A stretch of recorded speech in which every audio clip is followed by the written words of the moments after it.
If you've ever recorded a video and noticed annoying fan noise, room echo, hiss, or general background hum, this tutorial is going to help you fix it fast in CapCut. In this video, I'll show you exactly how to remove background noise in CapCut so your voice sounds cleaner, clearer, and much more professional.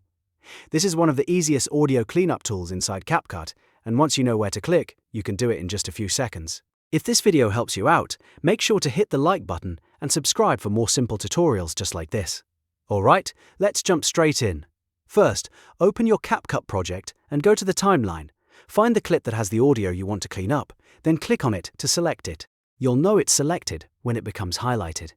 This step matters because CapCut can only apply the noise reduction settings to the clip you choose. If you have multiple clips, make sure you click the exact one that contains the voice recording or the audio track you want to improve. Once the clip is selected, look at the editing panel on the right side of the screen.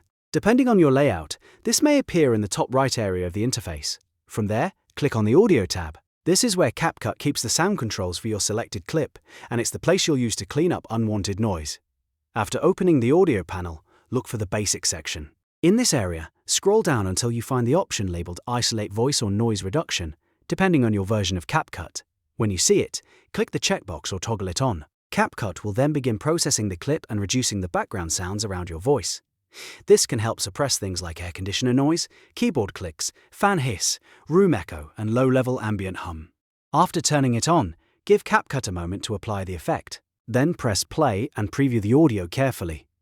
Listen to make sure your voice still sounds natural and not overly processed. If the noise reduction is too strong, you may want to try adjusting other audio settings or testing a different clip setting so the voice stays clear without sounding too filtered. The goal is to reduce distracting noise while keeping your speech easy to understand. If your recording was made in a noisy room, this feature can make a big difference in the final quality of your video. It's especially useful for tutorials, talking head videos, YouTube content, voiceovers, and screen recordings where clean audio matters just as much as good visuals. And that's it. You've now learned how to remove background noise in CapCut using the built-in audio tools. It's quick, simple, and one of the best ways to make your videos sound more professional without needing extra software. If this tutorial helped you, please hit like, subscribe, and turn on notifications for more CapCut tips, editing tricks, and easy how-to guides. Thanks for watching, and I'll see you in the next one.